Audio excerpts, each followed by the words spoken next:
السلام عليكم ورحمة الله وبركاته. ازيكم يا حبايب قلبي يا منوريني ومكتريني. النهاردة هنعمل لكم كنافة بالمانجا. قائد الحلقة بتاعتنا النهاردة هي المانجا. زي ما شفت اهو، بسم الله ما شاء الله، معنا 2 كيلو مانجا هنقشرهم،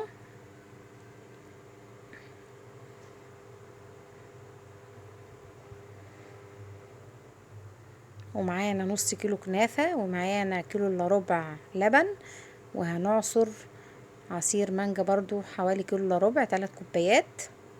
جبنا المانجا بتاعتنا هنقشر نصها زي ما شفتوا كده، بسم الله ما شاء الله. دي مانجا نعوم جميلة، بيبقى كلها لحم. قشرنا 3 مانجات هنحطهم في شفشق الخلاط، ونحط السكر، مش بنسكرها قوي، ونحط كوباية مية، ونعصر عصير المانجا. بسم الله.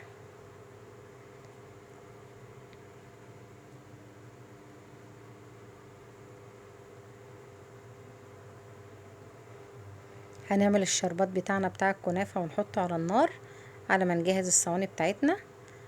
كوباية سكر،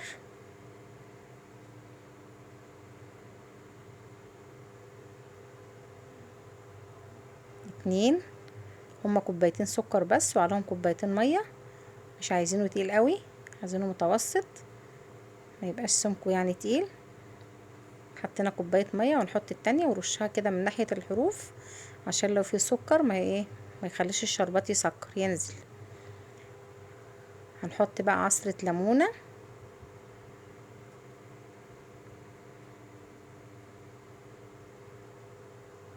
عايزه اقول لكم صينيه المانجا اللي احنا هنعملها دي، الكنافه بالمانجا، بتتباع في المحلات ب600 جنيه. هنحط الكسرولة بتاعتنا على النار، ونسيب الشربات يغلي كده حوالي 5-6 دقايق، وبعدين ننزله. الكنافه بتاعتنا زي ما شفتوا كده مقطعينها ومفلفله وجميله. جبنا الصينيه بتاعتنا وهنحط فيها الكنافه. عايزه اقول لكم بسم الله ما شاء الله، النص كيلو كنافه ده عمل صينيتين، الصينيه الكبيره والصينيه المتوسطه.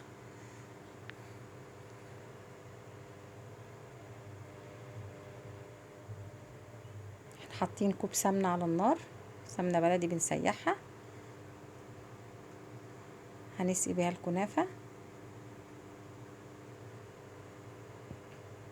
بسم الله ما شاء الله. ولعنا الفرن بتاعنا ووطينا عليه على ما نظبط الصواني بتاعتنا. هنمسك الكنافه بقى، نشربها السمنه اللي احنا حطيناها عشان تبقى طريه وجميله، وشاربه طعم السمنه البلدي الجميل ما شاء الله.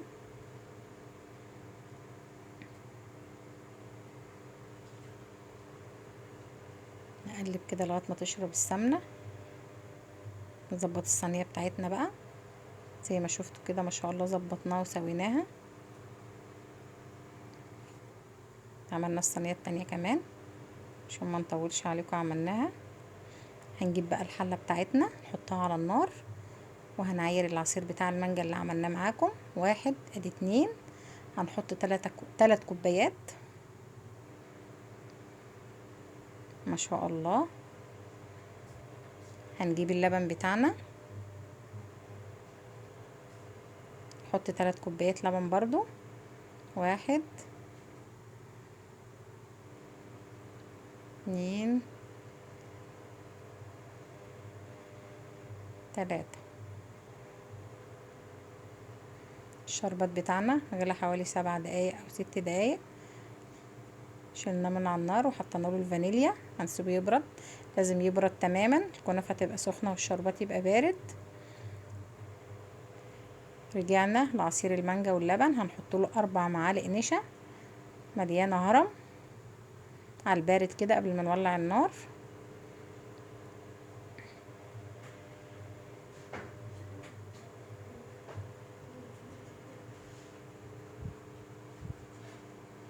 وهنحط 3 معالق سكر، مش هنسكر قوي لان احنا حاطين سكر في العصير، مسكرين العصير. وطبعا الكنافه هنسقيها شربات.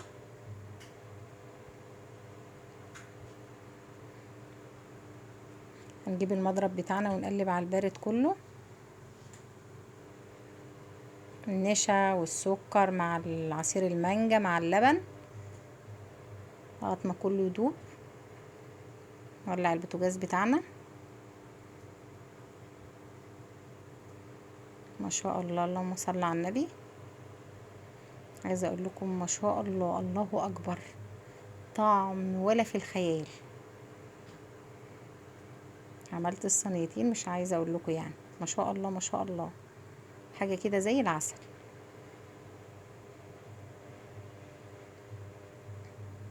تقلت معانا اهي مهلبيه المانجا.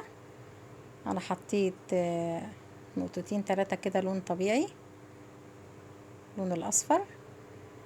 كان عندي حوالي نقطتين في الازازه حطيتهم. ممكن ما تحطيش خالص براحتك. حطينا باكت فانيليا.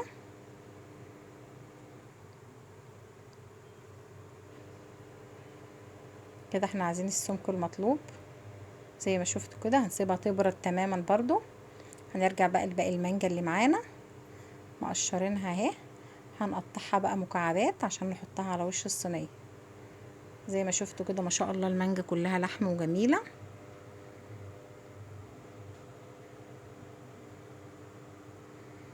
ادي الصواني بتاعتنا. طلعنا اول صينيه وبنسقيها شربات. هي سخنه والشربات بارد. هسقيها الشربات المناسب بتاعها واغطيها بالصينيه ايه لحظات كده.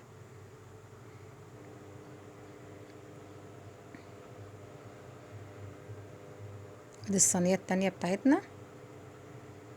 طلعناها برضو وبنسقيها الشربات.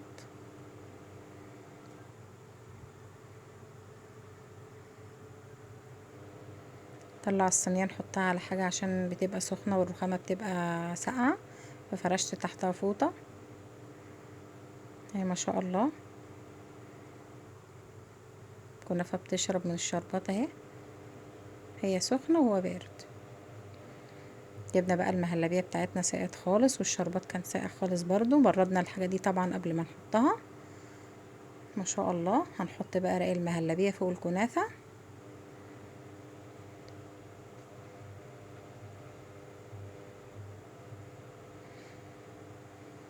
ريحه المهلبيه بالكنافه طعمها تجنن. ريحتها جميله وطعمها جميل. ريحه وطعم يعني ما شاء الله.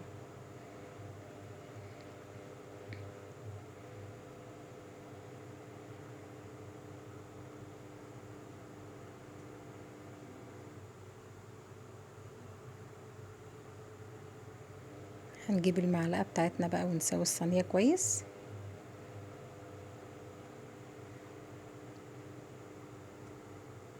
يعني حاجه ما بتاخدش وقت وحاجه جميله ونضيفه وانت اللي عاملاها. اشتري من بره ليه طالما في امكاني ان انا اعمل كل حاجه. وممكن كمان كنا عملنا كريم شانتيه وعملنا رق مهلبيه ورق كريم شانتيه. بس انا بصراحه ما قدرتش انزل. الاسانسير كان عطلان وما قدرتش انزل اجيب كريم شانتيه.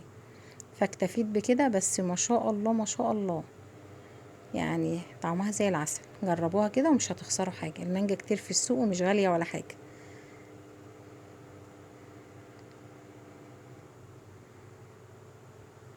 زي ما شفتوا نص كيلو كنافه وكيلو الا ربع لبن والاتنين كيلو مانجا وباكت فانيليا وكوبايتين سكر. كل ده عمل لنا ما شاء الله الصينيه الكبيره والصينيه المتوسطه. زي ما شفت اهو ما شاء الله الله اكبر.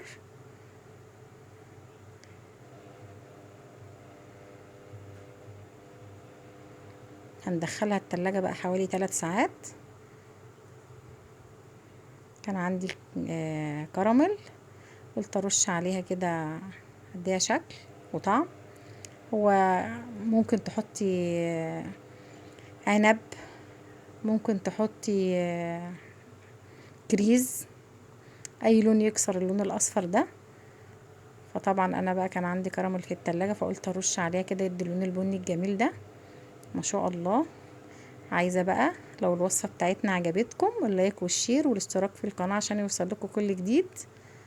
واكتبوا لي في التعليقات. ان شاء الله متماسكه وجميله. انا قعدتها في التلاجة 3 ساعات.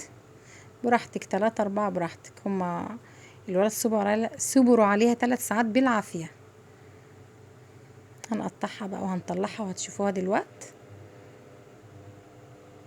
بسم الله ما شاء الله.